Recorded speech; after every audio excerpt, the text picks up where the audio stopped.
You good? I am changing my speaker to my AirPods, so I've got you there. Okay, perfect. Hitting record on my other side, so I am good. Yes. Okay. All right, everyone. Well, you're in for a real treat. I'm here with a good friend, Dan Martell. And Dan, I'm so stoked to have you on the Family Brand podcast, man. Dude, my honor, pleasure. Obviously, I'm a big fan of yourself and Melissa and the whole family and what you've created. I'm a customer, raving fan customer. So yeah, anything I can do to add value is absolutely my pleasure. No, I like, and by the way, the video that Renee posted of the boys, one of your boys was reading your family values, shouting them into the kitchen. Your other boy was reciting them and yelling them, like freaking made my day, warmed my soul, man, to hear your boys reading your family values. It's awesome. Yeah, we use it, man. That's amazing. So as you guys heard from the introduction, Dan, very accomplished, very successful entrepreneur, has an amazing family, inspiring husband, inspiring father. And he has a book, an incredible book that is being released this week. And we're going to provide a link for that. Encourage all of you to go buy it. And the book is called, Buy Back Your Time, right? And I heard Dan speak about some of these ideas over the years, but he really broke it down, kind of one of his core frameworks, which is just one tiny piece of the book, at a mastermind that he and I were at together last summer. And I was just like, the whole thing going through my mind, Dan, the entire time was like, wow, this is so applicable for families. Because one of the biggest things that Melissa and I hear from entrepreneurial families, which all of you listening know, that's, who a lot of we serve with Family Brand, when we ask, no matter how we ask it, in an Instagram story, when we're in a coaching group, biggest challenge facing your family, it's time. We have successful businesses. And a lot of times that's both spouses, both partners have a successful business. We're raising kids who are active. We're active outside of our businesses in hobbies, sports, activities. So there's just a lot going on. And it feels like we're just being run. Like instead of our family, like kind of being the source and owning our time, we're just being run by all these things. And what time's left over is we kind of feed off the leftovers. So might be a little different, Dan, than what you maybe have talked about with regards to the book, but will you just share some of the principles of like how you've bought back your time? And it actually allows you, and from what I see, to be an even more present, active husband and father. Oh, 100%. I mean, and for everybody listening, and Chris, I'm not sure if I ever shared this with you. Like, I learned this the hardest of ways. Like, I was 28. This was 2008. Is May. I'd just come back from working at the office on a Sunday, 2 p.m, and I'd promised my fiance at the time that I'd be home by like 11 because she had like that's how little I paid attention to anything she wanted me to do. Like she, it was probably either a baby shower or a friend's birthday. Like she wanted me to go to this thing. And I get home and I walk in the house we had just bought, and she's sitting there in tears and just shakes her head, and she just goes, I can't do this anymore. And she just drops the ring on the counter and walks out. I didn't even try to stop her. Like, it wasn't the first time. I figured, okay, she's upset. And dude, that was the last day we'd ever were together. And we were 7 weeks away from our wedding day. And like, I was a millionaire, about to sell my company. I didn't know at the time, but like 4 months later, sold my company. And it's like, here I was, had success in my life and business from everybody else's perspective. And I was just so horrible at being in a relationship. And that was the moment that I went on a completely different path to try to figure out, like, how do I still be me? Because I'm a builder, I'm a creator, you know me, man, I'm driven, I'm not going to stop.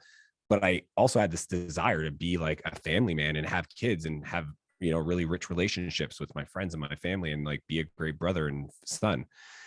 And over the years, I just discovered, like, at the end of the day, everybody has the same amount of time. That's an input, right? Time is a constant. We all have the same amount of hours in a day. What changes is leverage, right? Like, what can we apply to our time to get leverage to have a higher output? So if I wanted to increase the amount of output in an hourly investment, I had to find leverage. And there's only 4 types of leverage. And I got this from one of my mentors, Naval Ravikant. And it's content, right? You get a lot of leverage from content. You get a lot of leverage from code, software, automation. You get a lot of leverage from capital, dollars. It's how the world works. And then the fourth is collaboration or labor, right? People. And so like I've gotten really good at perfecting all four, but the thing that I wanted to teach the world is just a different way of deploying dollars to buy back time through labor, through collaboration. And that's what I've gotten, I think, really great at. And like I was inspired by people like Richard Branson, right? That's the CEO, or not CEO, but he owns 400 companies, right? How does he do that and still like travel the world? I share this story in the book, but like I got to spend a week with him and watch him execute his life eye to eye. Like I saw him, like how he worked in the morning to jumping on the chairlift with us and go skiing all day in Switzerland. Like it was fascinating to watch. And I've just been inspired by other people. And that's why, to me, if somebody's like, what's the core principle? It's, $1 million companies, $1 million lifestyles are not built off $10 tasks, right? And I think in our work, that usually shows up as a really great structure around executive assistant, which I teach, or in our home, and you just met her, Betty, a house manager, right? Somebody dedicated to all aspects of your home that you otherwise would have to do as the husband or the wife, right? And like when you can take those two sets of tasks off your plate and just like, and then, but not do anything with it. Like I'm incredibly structured. I wake up very early, I execute, but in my perfect week that I designed, I have the date nights, the night off with my buddies. It's actually tonight. I've got time with my kids. I've got the workouts. I've got all the commitments to all the different, CEOs and executives that report to me and stuff like that. And like community commitments. And so it's like, I'm just a big fan of showing people that sooner than they think, right? Because I think a lot of people think it's like, oh, when I'm really rich, I get to have that lifestyle. Nope. You can literally have it sooner than you thought. Because what you do is you buy back time to reinvest in things that either make you more money or light you up. And if you do those time trades efficiently, then you can actually grow a business, build a business you don't grow to hate. So that's the principle, man. How to buy back your time. And the buyback principle states that you don't hire people to grow your business. You hire people to buy back your time. It's don't hire for capacity, hire for your calendar. Yeah, this is interesting. And I think there's so many cool applications for a family. So what I heard you just say is you look for ways to buy back your time. And with that time, you use it to make more money or yep, do things that light you up. Go to the gym. Yeah, go to the gym, go on a date night, soccer game, date night, whatever it is. Make those investments. I'm guessing back in 2008 when you came home, and if you guys didn't catch in Dan's story, it was a Sunday, so he'd probably already worked 6 days that week. It was I was 100-hour weeks, no problem. Yeah, I'm guessing not only did you not have a structure around time that worked in your relationship, you probably didn't have a structure that worked around time just in your life. Like zero. Like were you as committed to your health and fitness as you are now back then? No, I was 40. I don't know if you've seen pictures, but I was fat. Like what happened was I heard all this stuff about like, you just have to do that, right? In business to be successful. And I had 2 failed companies and I was doing everything I could. I hired a business coach, an E-Myth coach. I was like showing up, doing the work, traveling 200 days a year on the plane. And what I got really good at is being productive with my time. But because I was so obsessed with that, I literally had zero interest in anybody else in my life. Like my best friend would have a birthday party. I would show up with my laptop. Like if you ever meet my buddy, Nick Hansen, he'll tell you like Dan was there was this period of Dan's life where he was the weirdest dude to be friends with. Cause like he wasn't there. He physically was there, but he wasn't there, man. And and I remember like, I was like, we're having a conversation and I'm thinking about this proposal I got to get back to, or I'm thinking about like this person I got to call to close a new hire or whatever. Like there was zero part of my life that was. So what I realized is like, oh, right, I want to do that. I still want to build this empire, but at the same time, I need to be present. I need to be thoughtful. I need to have the space to commit and deliver on those commitments. And it required a different way to approach it. Yeah. No, and I love that not only did you start to be more intentional about time in your business, but like in every area of your life. And I don't know if you picked up what Dan just said. He's like, yeah, I know the nights that date night scheduled. I know the nights that like I hang out with my buddies, that schedule. I know like the times that I hang out with my kids. And I'm sure it doesn't all work in a perfect world, right? Like things come up and you know, your family, but you have this structure you've committed to that you can outsource just the heavy lifting and the craziness to the structure. And the structure should, if the structure does its job, it works. So what would you say? I have a feeling of what you would say to like an entrepreneur who comes to you, who's like, I have no time. I'm just run ragged. What would you say to a family, knowing the principles you know now? Because that's one of the biggest challenges Melissa and I constantly hear is from families, right? And I've said that. It's like, man, we just feel like we're just kind of run ragged. Like we outsource our family to and our time and our commitments to all these things. If someone wanted to start taking back some of their time or buying it back in small doses as a family, even some simple things, like what would you tell them to do? Well, there's a few things. I actually, in the book, chapter 3 is all about the time assassins, because unfortunately, a lot of these, challenges are self-inflicted, right? Like people, for lack of discipline and scheduling and thinking and prioritizing, they create these things, right? They don't have a clear vision of what they want their family to look like. So that way they don't have a way to say yes or no to new opportunities today. And then without that, they just say yes to stuff and then they regret it later. So like, well, and I feel like in that way, Dan, families are run, and we have been at times, I fall in this, you're run by like all the things you should do and you're supposed to do. And there's a lot of like expectations of what you should be doing and what you're supposed to be doing. And you say yes to enough shoulds and supposed tos. Yeah. You wake up one day and you're like, what happened? Like, how are we so chaotic and frantic all the time and just overcommitted? You end up climbing this ladder of family success that you thought you were supposed to climb. And then you get at the top and you're like, oh crap, we're leaning this ladder against the wrong wall. That's the life I wanted on that wall. This is not what I thought, but you didn't have a way to correlate the decisions of today to the future it was creating, right? Okay. So sorry, I interrupted. So chapter 3. Yeah. And then, so for me, it's all about, a time and energy audit, right? Like both the wife and the husband should sit down and audit their time. Like, where are they spending time in their family, and write down, like highlight what lights you up that you want to do and what you don't want to do, what takes your energy. And then also put a dollar sign, $1 to $4 on, like, if I had to pay somebody to do this, is it a $1 thing or like really expensive, right? And then what you end up, if you do that time and energy audit, which is what I do with every one of my clients I coach, is you'll end up with this bucket of stuff that's low value, energy sucking stuff. And for a lot of people in most homes, it's things like laundry, cleaning, meal prep, right? Now that's level 1 level stuff. Like, yeah, but that might sound so crazy to people because they're like, what would my mom think? Because she'd judge me for not being able to take care of my house. Can we talk about this a little bit? Like, yeah, the guilt that's and the real. Shame that comes in, all like, of it. Yeah. People that probably could, let's just say you're a family that you can afford to pay just for one of those things to be outsourced. Yep. Or maybe you can pay for all of them. But what comes up is like, but I'm supposed to do all the laundry. I'm supposed to clean my house. I'm supposed to make all the food. I don't want my neighbor to see me not mow my lawn. He's going to judge me. He's going to be like, oh, he's too busy to mow his own lawn. Yeah. So okay. So now you're helping me with this time energy audit, right? And let's say you and I, because let's say you were helping Melissa and I with this, and we identify on 1 to 4, and we identify a bunch of low value things that suck our time and energy that we don't like, that we could afford.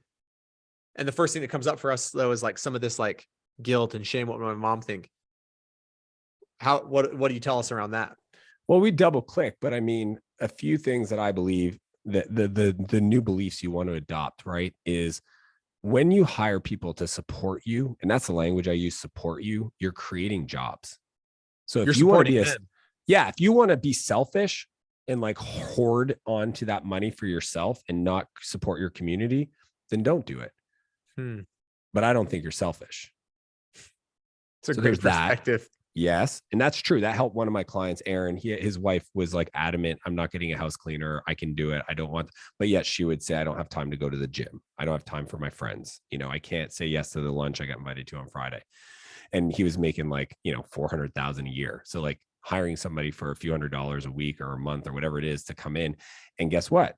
He finally sold her on like, hey, let's create employment in our community. They were people of faith and they wanted to like support their community. And that person that now comes is almost full time and they can't even see their life without that person in it. And what a blessing Okay? it is probably to that person. Huge blessing, huge blessing. And like, that's just the reality. So, and there's that. And then there's like, you know, people say to me, well, I like to mow my own lawn. It's like, great. Well, go mow your neighbor's lawn. And they're like, well, I don't like to do it that much. Then you don't like to do it. Because I like to talk to entrepreneurs, and I would do that in another hour for free, but I'm not mowing my lawn, cleaning my stuff, whatever.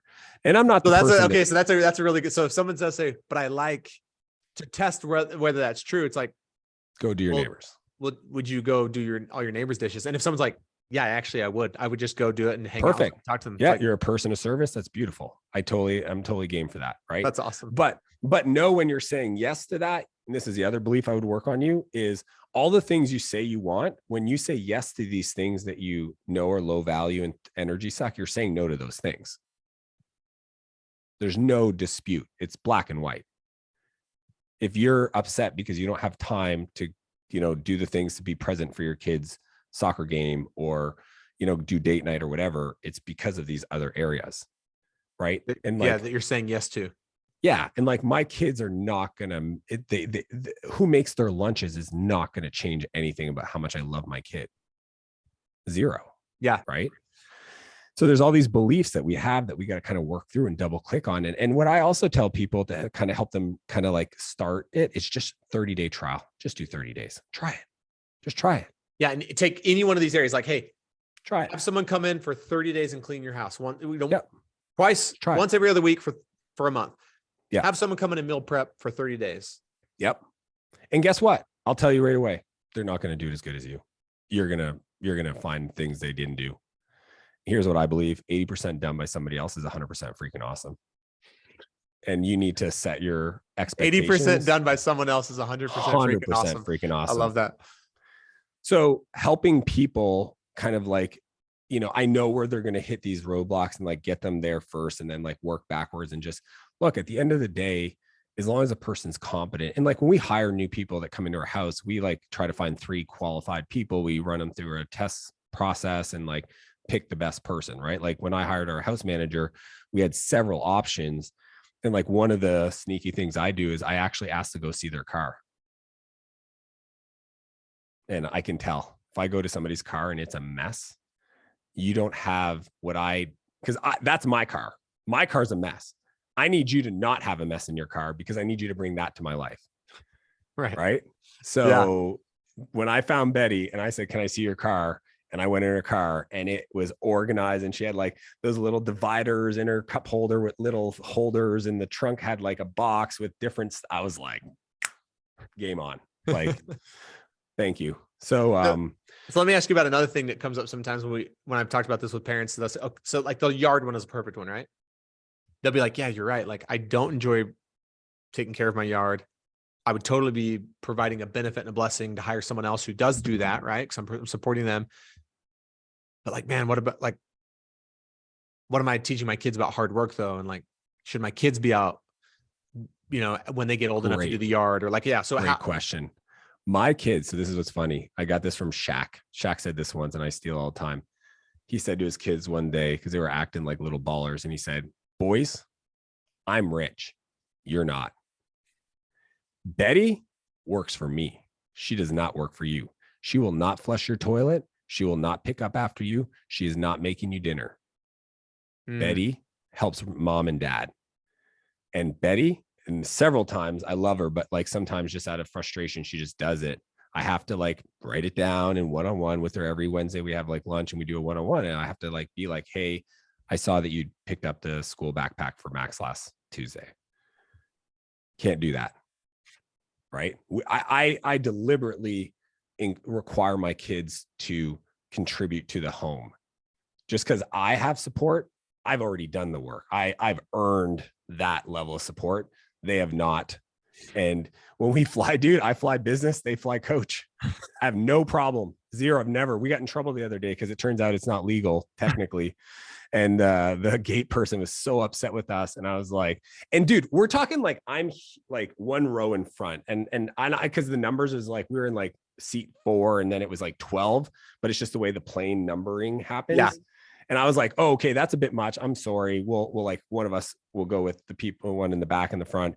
And then we got there and it was like, I could literally touch their knee across the aisle, right? It is like one row back. Yeah. But yeah, like I learned a long time ago from one of my mentors that had, he's incredibly wealthy and had beautifully balanced children. And he said, like, just bring your kids in those worlds and don't hide it from them. You might live in a gated community, but you have to show them what poverty looks like. So like we brought our kids to Haiti when they were 5, right? We go and donate our time to like the local food bank and like go and spend time with the unhoused and like go to our community church, which is like this beautiful intersection between the unhoused community and people of faith. And we break bread, together. So like, I've always worried about like, I want to create this like epic lifestyle, but I don't want to create, children that are entitled.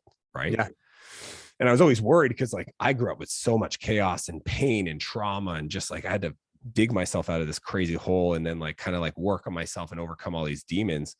And I was like worried. I literally said thoughts of like, maybe when they're like 11 or 12, I'm going to have to like bring them in the woods and run and just like, I thought that. I talked to Ben Grillenfeld about this. I was like, dude, I like, is this the thing I got to do so that they like understand how to take care of themselves? And then I realized when they were like 3 or 4, that if you just let them do stuff, the world will do enough to them. Like this is I go to daycare to pick up my kids when they're like 4. And I see all these parents like sitting on the bench and tying up their little shoes and zipping up their jackets. And the kids just sitting there and I'm like, I'm 0. I'm not. I'm like standing and waiting and watching and fumbling. And I don't care.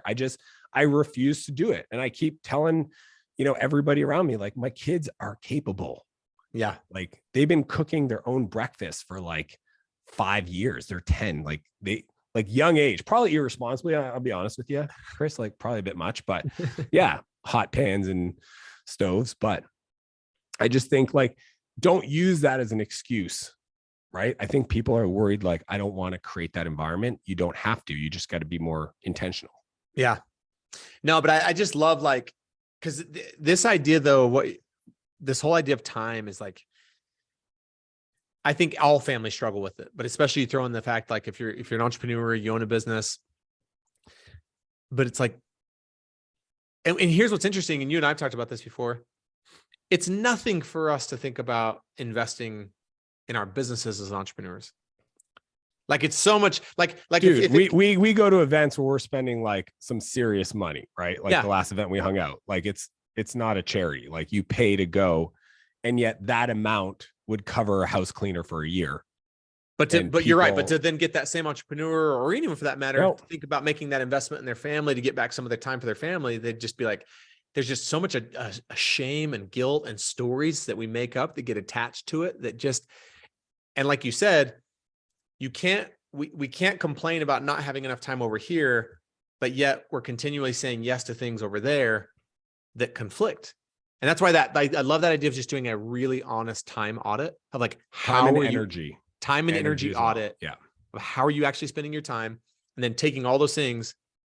And if you could pay someone else to do it for very little, it's $1, right? You put a 1 next to it. $1 sign to $4 signs, right? Usually $1 signs is minimum wage or like $10, and then $4 is like, $200 an hour, like pretty high. And if you just started small, like you said, for 30 days around one little area of your family and just experiment with like, and then just see, how did it feel to not be the one doing it? How did it feel? What did you do with that extra time that you now have?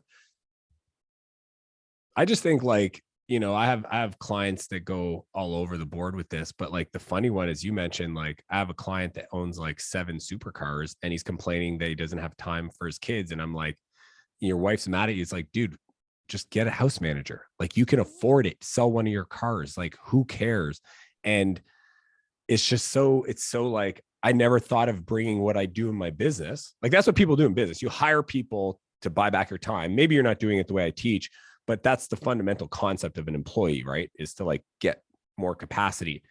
And yet you don't look at your life. Like, I mean, and I want to inspire people. So I'm going to share this to brag, but like when you get to a point where you don't fill up your car with gas, you don't go to grocery stores, you don't run errands, you don't ship stuff, you don't clean things, you don't, refill stuff, right? I call it the bottomless pile, or like 4-season living. Like when you can live in your own home, my buddy Dean Jackson, I literally was just talking to him about this morning.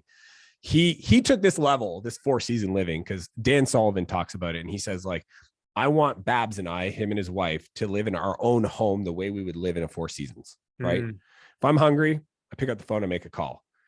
When I, need my clothes done, it just magically gets done, right? Like there's no thinking. If I need something, I have a concierge and and that's 4-season living. Dean took it to such a level. He literally branded his home the 4 Seasons Valhalla. He was telling me this, and I'm like, really? He goes, oh yeah, we got robes, monogrammed, pillowcases, everything. He goes, so much so that when guests come to stay at our house, it's a gated community. They think that it's run by the 4 Seasons, like a residence. And he goes, no, we did that because it's an anchor. It's a reminder of like the quality of life we want to live. But dude, this is a quality of life that most people can have for like $100,000 a year. And it's not and that's not where you start. You start with like $500 a month, and just start trading up some of that time and learning how to work with other people in your home. Cause it is different, right? Like having somebody in your personal space is completely different. I get it. Most people ask their parents, their family members, they'll get an au pair. Like I get that. You can do that.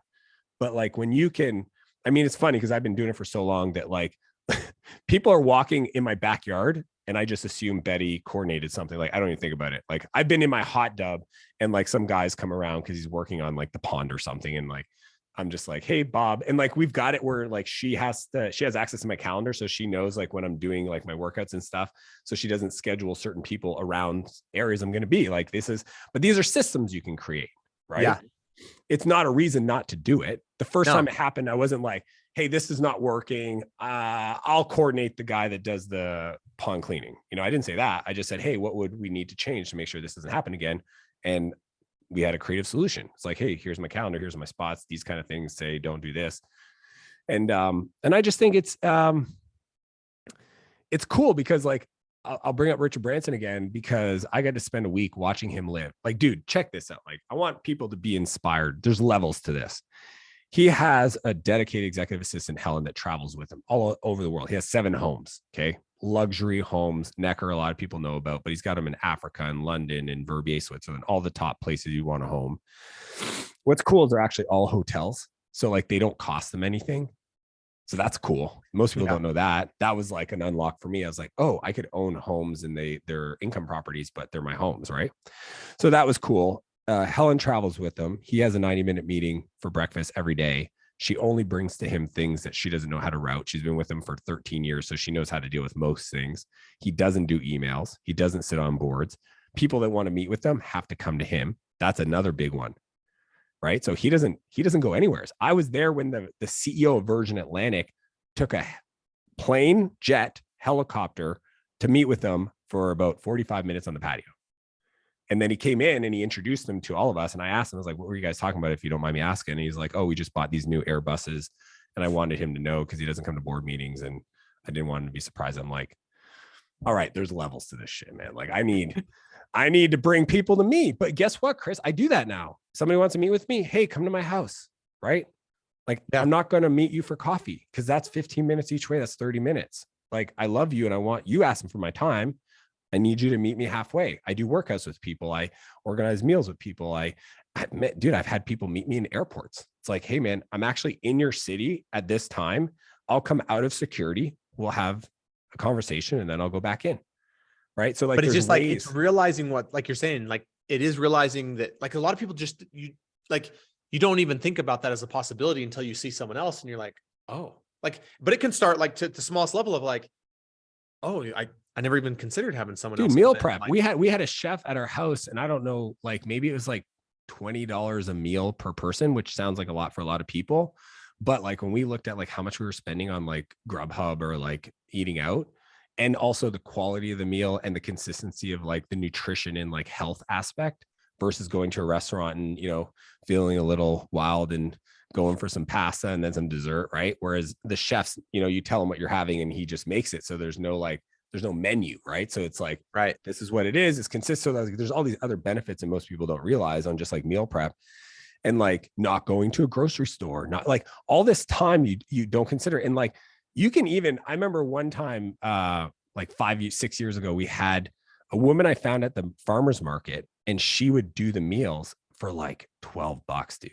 She was like selling them at the farmer's market, and she was just in love with us, and she would deliver them to our house for $12 a meal. All my wife had to do is like heat it up. Yeah. And like, Well, it was a game changer. I've heard of people posting in their like neighborhood community, like Facebook group, just saying, hey, we're looking for someone who could make dinner for us, 5 nights a week. And they can either be prepared ahead of time and we'll freeze them and then heat them up. And they'll find someone on there who's like, hey, my kids just went back to school. I love to cook. They have time. That's my mother-in-law. And it's like she would do it. Yeah. And it's like, oh, I didn't ever even think that was possible. Like when we were living in Hawaii, talk about time energy audit. One day, Melissa was just like, you know what just really sucks the energy out of me is like, I do not like driving from the North Shore into Honolulu to go to Costco. Like, I just love being up here on the North Shore. And so BYU Hawaii is there, lots of college students. There was a girl that we already trusted watching our kids. Our kids loved her. And Melissa was like, hey, do you want to make a little extra money in addition to like, watching the kids once in a while? She's like, sure. She's like, if I just do a Costco pickup and Sam's Club have it ordered, you just got to pick it up. Will you just run into town, grab it, bring it home and just put it all away? And the girl's like stoked to make a little extra money and take our car. So it was our gas. It's like the greatest return on investment. That was how I like amplified my house cleaning person. So it's like you have a house cleaner, they're working like 4 hours a week, whatever, maybe, ours comes, I think, I don't know, because we have different people, but like you get to a point where you have somebody you trust and you just ask them like, could you do the Costco runs?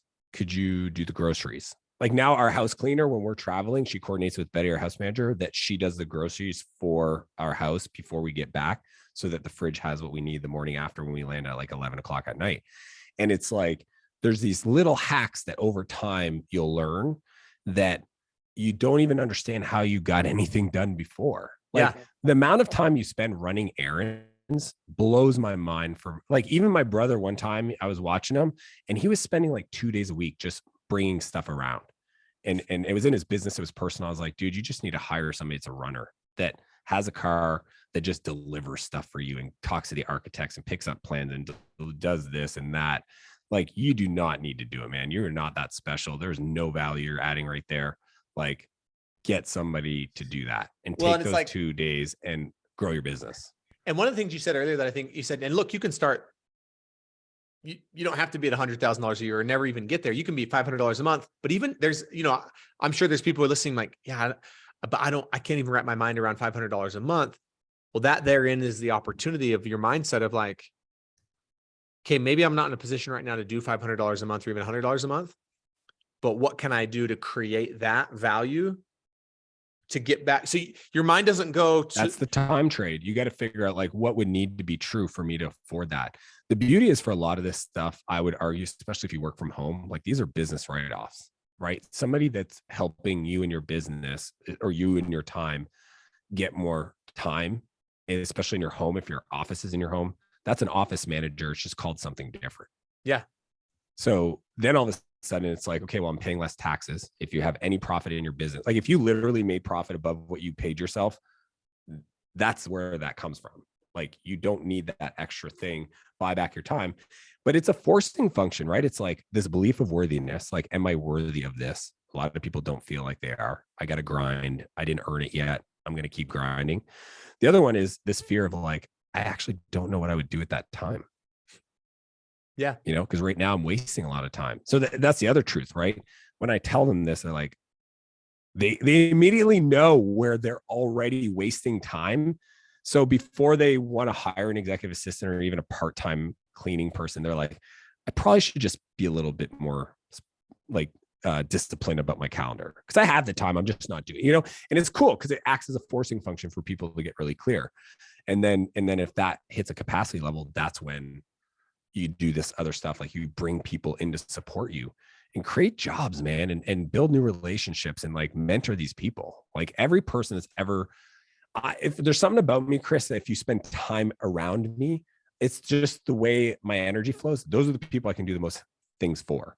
Yeah. So anybody that's been in my world, in my house, in my team, and they spend physical time around me, I've been able to like up level their lives just through a quick conversation, an introduction, a recommendation. And I think that's beautiful too, right? Like there's so much opportunity to give back in the world through that. Amazing. Yeah. I think a thing I want to close with and just piggyback on what you said around this idea of worthiness.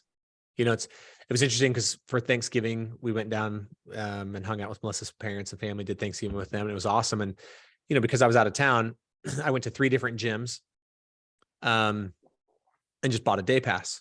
Right. And first of all, it was 3 interesting. workouts in one day? No. Just I went to 3 different. Yeah, it should be. Next level, you beast. And so one guy, I go in, he owns the gym. And I go, I didn't ask how much is a day pass. I just walked in and I go, hey, I'd like to buy a day pass. And he's like, oh, awesome. It's only $20. I was like, great. You know, the next 2 gyms I go to are corporate owned gyms over the few days.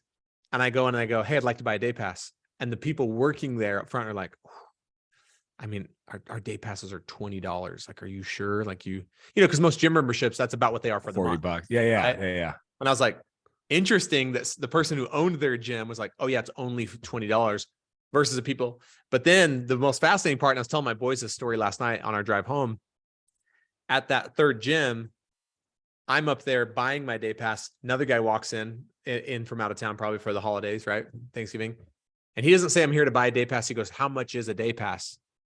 And the girl goes, $20. And he goes, I'm not spending $20 for just to work out. And he tries to like finagle with him. Like, well, that's our, and he leaves. And I'm like, that's crazy. Do you realize the message that guy just sent himself? He just, and we don't realize he's like around worthiness. He's like, he basically told himself, I'm not worth, and my health isn't worth $20. I said, My out of consistency, principle, my momentum. yeah, I would have paid $100 for a day pass, even knowing like that to me, that is ridiculous. That's a bit much. Yeah. But I still would have probably done it, if anything, just out of the principle of like the message it reinforces to me, because I used to not think that way at all. I used to not think about being worthy of anything and like, oh, that's too expensive, but that's too much. And so it's like, to me, the most valuable thing that would ever come out of starting to think about hiring people to help you at your house isn't the time you get back. It's the reinforced message you start sending yourself of, I'm a person who matters and I'm a person who's worthy of like possibility. Because with that mindset, you go create anything. Investment. Yep. Dude, that's beautiful, man. I'm if you're okay with that, I might start sharing that. That's a good reframe. Yeah. No, it's like little things I used to do. Like even when I started practicing this, if I could pay like $50 more to even just sit 3 rows closer on an airplane, which again, it's like, that's crazy, but I didn't do it to sit 3 rows closer. I did it to like reinforce a story I was trying to build too. Yeah. Yeah. That I didn't have. Like, I didn't believe that. Right. Yeah. It's like, I was definitely like, oh, I'll pay $50 less and sit in the very back of the plane, which again, in the grand scheme of things, I'm not getting off that much later than everyone else, but it's the message it reinforces, you know? And so I just love this idea, but okay, I would encourage all of you, whether you, and by the way, you're going to get a double benefit as an entrepreneur, because there is amazing principles in buy back your time for your business and all the principles Dan used to create a lot of success. And then I would just encourage you to also look at it through the lens of like, wow, how do we start buying back our time as a family? Yeah, it's at the last chapter is actually buy back your life. And I kind of unpack a lot more of what we talked about, because I didn't want to make it the core message, but I wanted to leave people with some very tactical and inspirational and kind of like future visioning opportunities for this lifestyle that literally, and again, I want you to build a business you don't grow to hate. And that's what happens. If you tripled your business next year and you look at how you're living your life, you'd probably wake up one day and hate it. And then the world's at risk because we won't get your genius. We won't get your creation. We won't get your solutions. And to me, that's my mission. That's my movement. That's why I built, my lifestyle this way to authentically write about it in a way that could demonstrate that. Because I think like entrepreneurs doing more of that and being more powerful families, why I'm so passionate about your work. Like that's how we cure the world, man. Like it's true. Totally. Well, dude, congrats on the book. It's amazing. And thanks for coming on, taking some time, man. Really appreciate it. Thank you, man. Appreciate you.